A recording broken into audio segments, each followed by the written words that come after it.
Season 5, Jax. I'm loving this. I know. And our first real guest, minus our episode, is already here, and we've got a great guest for season 5. So we're kicking it off strong. Yeah, starting off with some heat. So I'm super pumped about today's guest. He's dedicated his career to the technology space, starting in the technical support side, ranging to roles from senior manager of attack simulation. He spent some time on the GRC space doing HIPAA high trust assessor work, systems engineering work. He's been an associate CISO, and he spent a good chunk of the career also doing offensive security. So super well-rounded, going to bring a wealth of knowledge today, and currently is the director of offensive security at Blue Bastion and also an instructor for various organizations. So let's bring him on the show.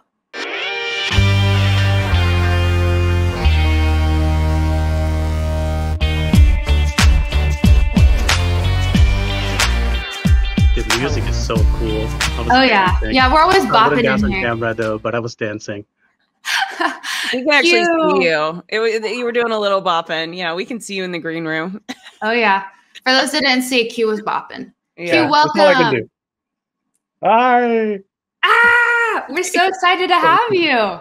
Yeah, so glad to be here. This is so cool. Well, I feel like a cool I have person. to kick off the show, Q, by talking about how small this industry is, because you and I first worked together like a decade ago. Then 6 years ago, we worked together again. Then Jax and I are at Wild West Hacking Fest, and we're like, it's Q. And then our good friend Jess Bishop comes up and is, hey, you guys know my friend Q? We're like, what? So small industry, absolutely love it. Such a cool community. Q, we're so thrilled to have you. Let's just kick off the show talking a little bit about your background, how you got into the space. I mean, you have such a diverse experience in the tech space. How did you get to the offensive security space? So how did I get here? It was a tough one. I would start my journey with, in high school, I started breaking apart computers. So I grew up in Pakistan, and we had net cafes. They were here too. But so I would go to the net cafe, and a lot of people were doing other things, and I would be sitting in there trying to figure out how does the computer work. That's how I learned computing. And I hope one of those net cafe owners is not listening, because there was a time when I took apart a computer and couldn't put it back together, and I just walked out. So I hope it didn't take him too much time to put it back together.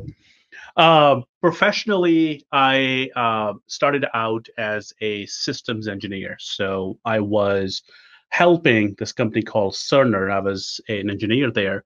I was helping Cerner's clients come back from any sort of an outage in Cerner's systems.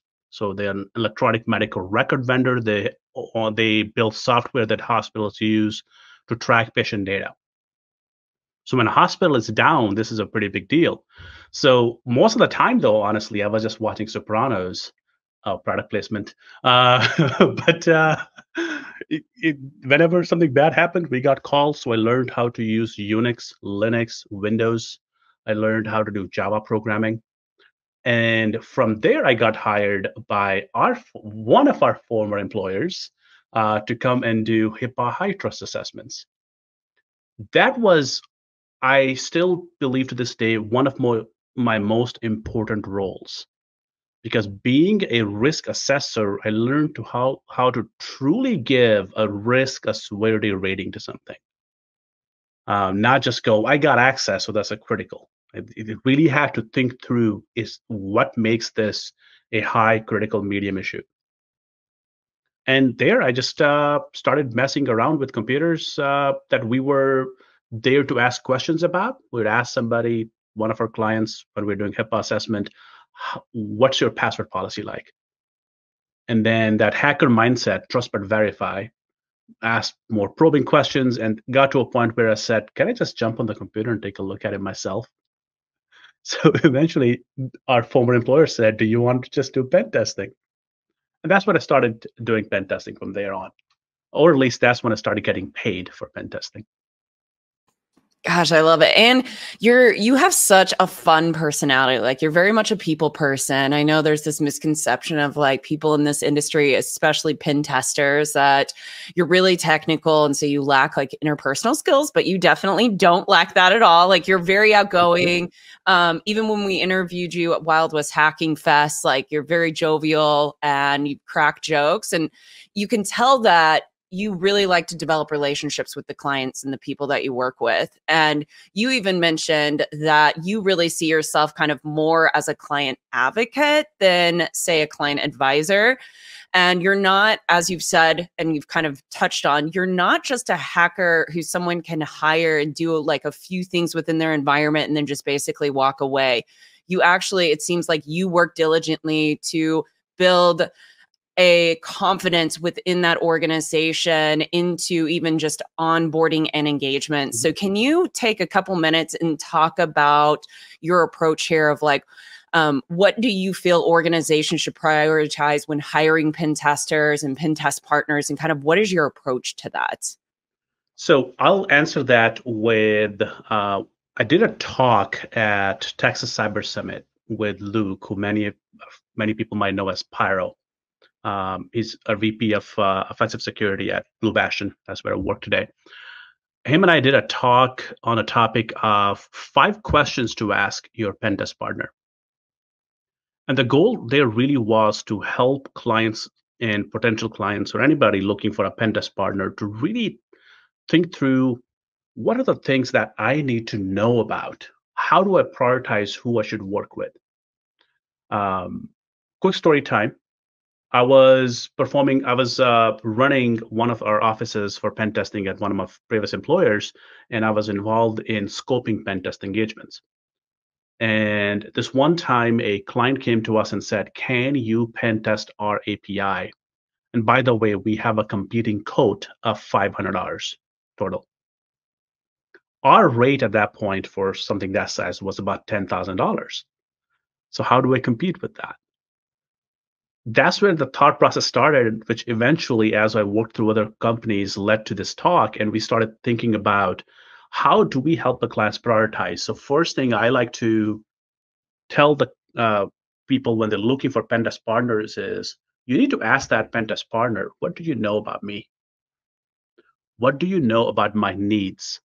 We often tell when we're helping people with their interviews, hey, you should Google the company you're interviewing with. Well, why don't pen testing companies do the same thing when they're going to talk to a client about potentially offering services? And I'll take that to another level with that. Not only what do you know about us, but what do we need? A healthcare company's needs are going to be different than a 2-person software development company. I when prioritizing pen testing firms, I would also prioritize the ones that train their employees, internal and external training. Are you sending your people to conferences?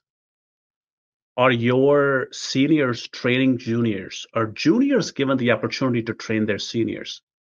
I feel like I've got such a cool team in here that I must brag about. One of my consultants is a former PI. He was a private investigator. So when they started with us, the experience that he brought was just PI. There wasn't a lot of technical experience. And we put him on open source intelligence jobs. He also happens to be a stand-up comedian. So whenever it came to social engineering, he gets that job. And the first year, as he's learning technical pen testing, he is owning companies by just calling them.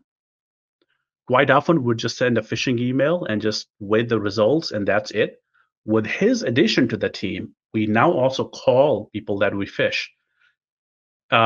We have another one of our teammates who used to run a yoga studio. So when it comes to making the clients feel better about their baby being ugly, he's got good skill sets, good communication skill sets there. So that sort of skill set, are you now taking that and teaching that to other teammates? So are you doing internal and external training? How are you going to keep us in a loop? if you jump on a call with a client and project is ongoing, but they don't have a project manager, run. Quick shout out to all the project managers out there. You all save our lives. Okay? 'Cause they are the adults in the room. You can't trust me to stop testing. Uh, it quite often I will tell the client or any organization I'm talking to, just ask for a sample deliverable. The pen testing company you're about to work with, ask them to send you their sample report. You need to see the work that's going to be performed before you spend 10, 20, 50, 100K on a pen test. You're spending so much money on it, and it is going to create so much more work for you afterwards. So ask them to give you what the actual delivered might look like. So those are some of my opinions on this topic. Now, I think from a vetting perspective, you've given organizations a lot to noodle on, and I think from a vetting perspective, then comes, hey, welcome to the shop. Let's show you around. Let's do an overview, and let's proceed this partnership. And so, hitting it from that partnership angle and removing the transactional vendor perspective, right? How do you think organizations? Because I mean, you've worked for several organizations where you've done this work. You've worked with hundreds, probably thousands of clients at this point throughout your career. So what advice would you have now for organizations on how to better leverage their partners on the pen test side? The biggest thing that comes to my mind, there was something that your team used to do back at one of our previous employment. They would come to our red team and go, hey, I got this report from my client for the SOC 2 compliance or for PCI compliance. PCI team would come over. What do you think about this report? And we'd take a look at that report, and it would have 800 vulnerabilities. 150 of them are critical. How does that organization now fix that? Where do you start? And so to me, the biggest benefit of having a pen test partner, and this is why also I feel you have to do a very thorough vetting process, because this partner has to be truly a partner, not just somebody who wears a suit and shows up 1 week a year and just disappears after that. It has to be built on a relationship. So in that relationship, they should help you prioritize. And a good pen test partner is not going to be sending you hundreds of vulnerabilities. Really, give me 10, 15, 20 that truly will make a difference. Put the rest in like an appendix or something like that. Don't just give me a NASA scan and walk away with that. NASA is great, but it's a vulnerability scan. It doesn't have that human input. That is what differentiates a pen tester, right? So to use that human input to help the client prioritize what they should be looking at. The second piece to this is security awareness training.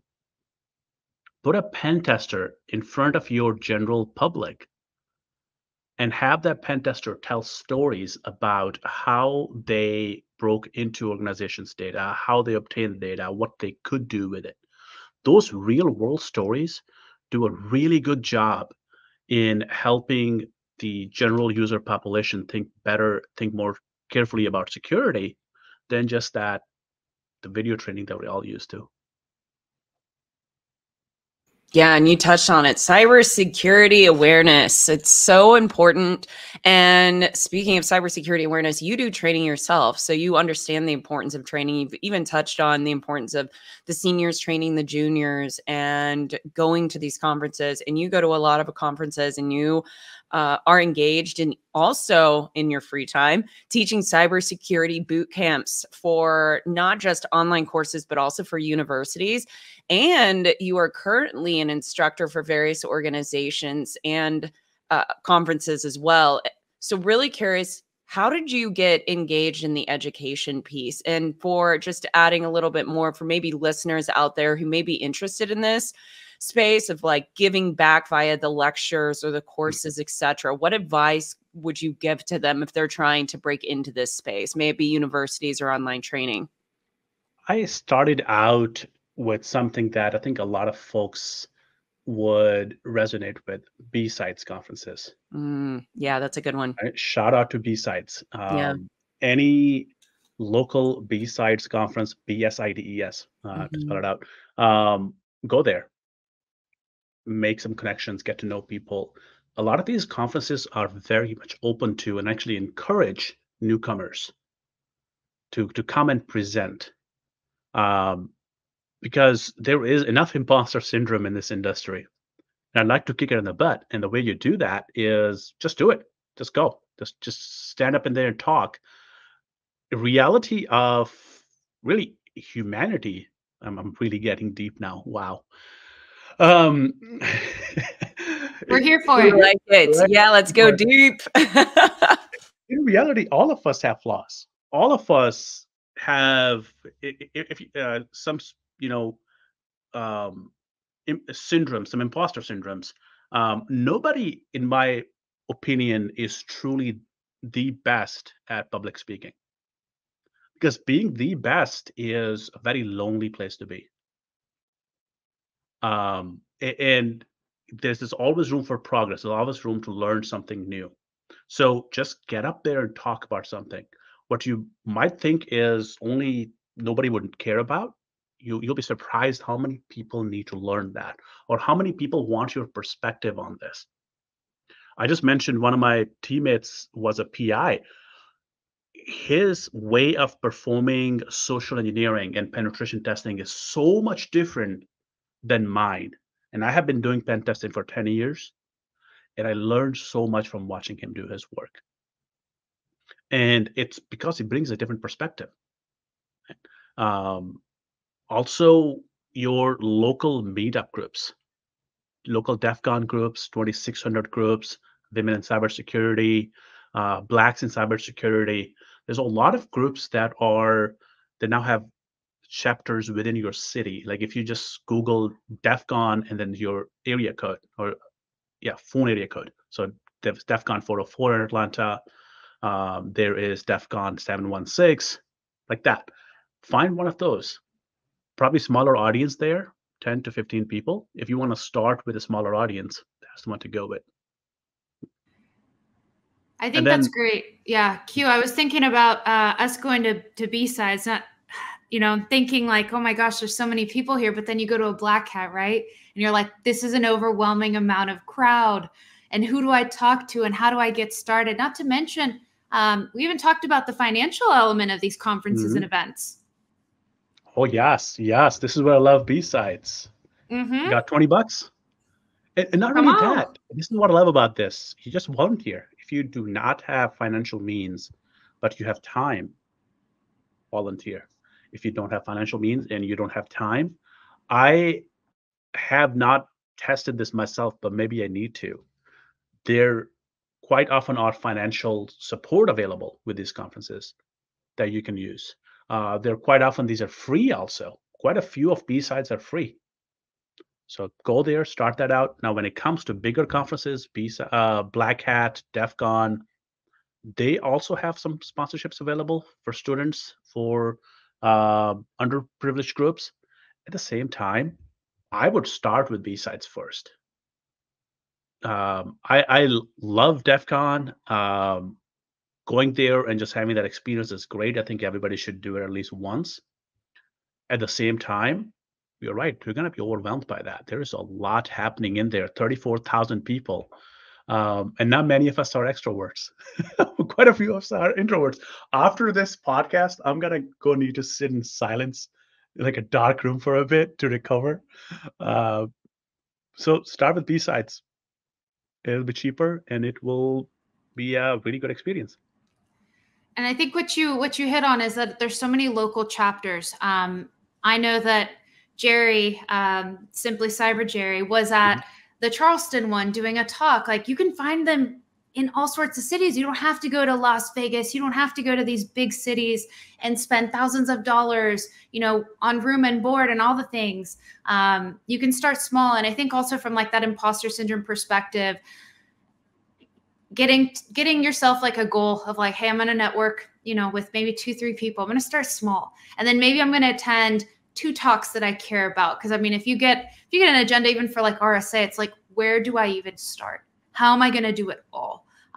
So yeah, I mean, not to mention there's just a lot of fun community building at some of these smaller conferences too. Lock picking fun, a lot of swag.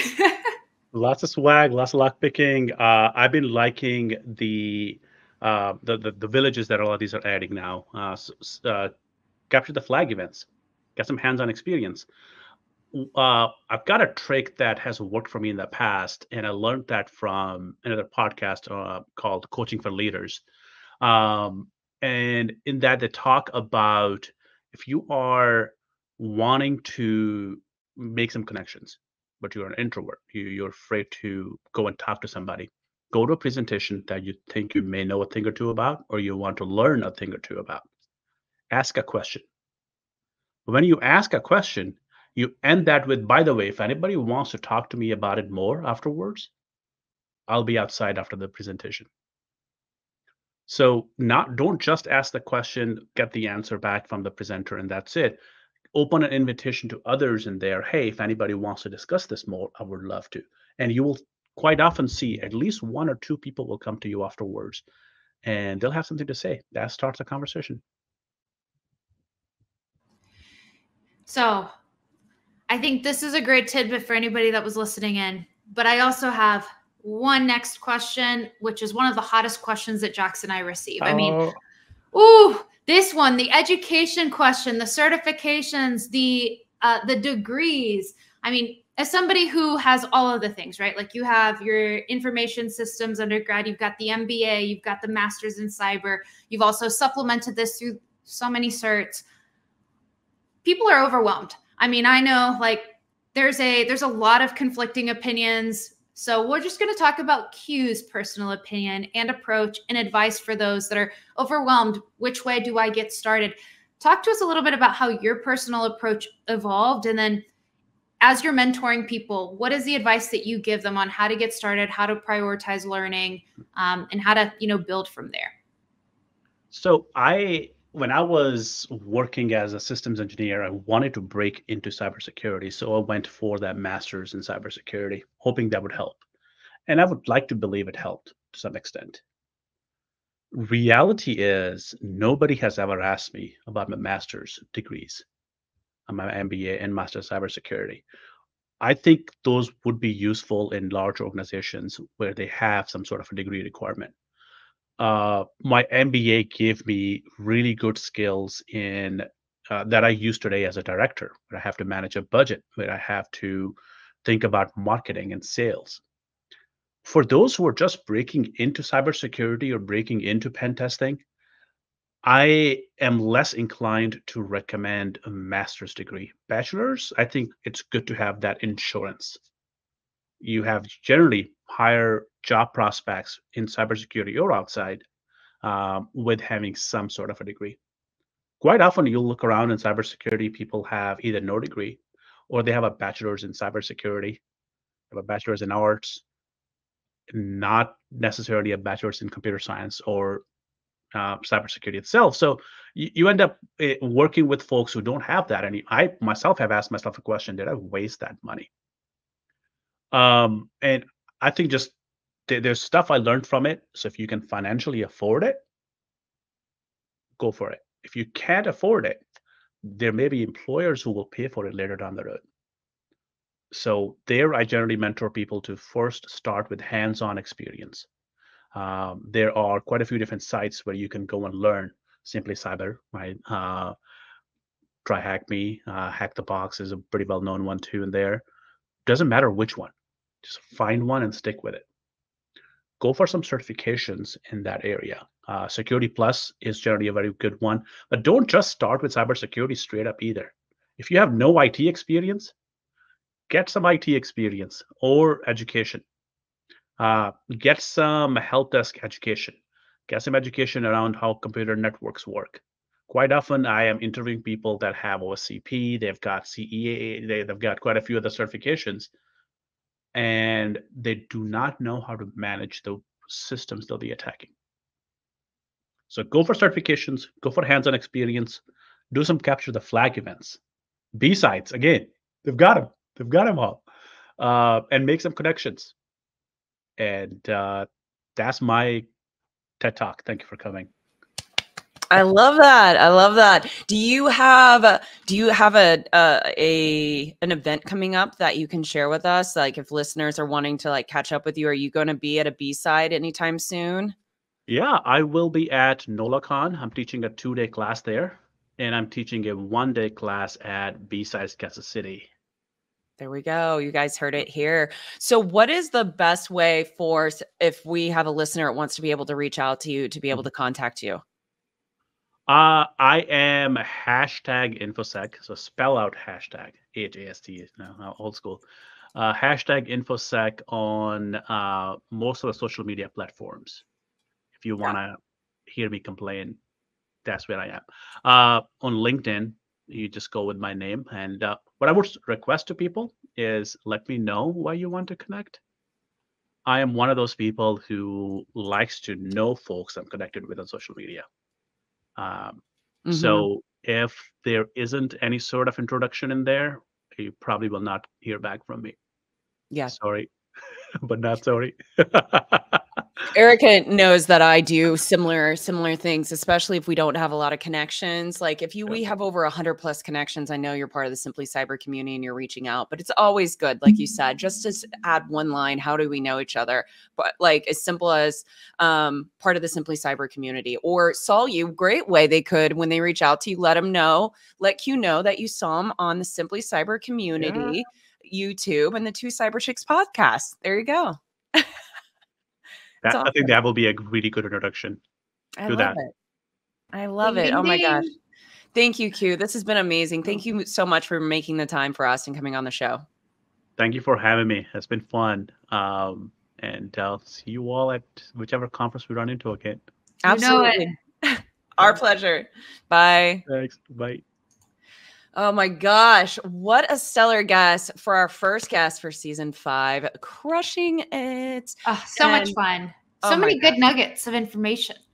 I know. I mean, check out the show notes if you haven't already. Amazing nuggets. Reach out to Q. Make sure that you throw in there that you saw him in the Simply Cyber community YouTube channel, watching the Two Cyber Chicks episode, season 5. Also, if you're new here, welcome to our podcast. We post every other week. So if you're seeing this, you're gonna see another episode in 2 weeks from us. Also, if this is your first time here, join the Simply Cyber community. You won't regret it. We'd also mean the world to us if you hit that like button and you shared this video out with others. And then last but not least, if you have any recommendations for guests that you would like to have on our show, you think should be on our show, send us an email to 2cyberchicks. That is the number 2 cyberchicks@gmail.com. And that is it. We'll see you guys in 2 weeks. See you soon. Bye.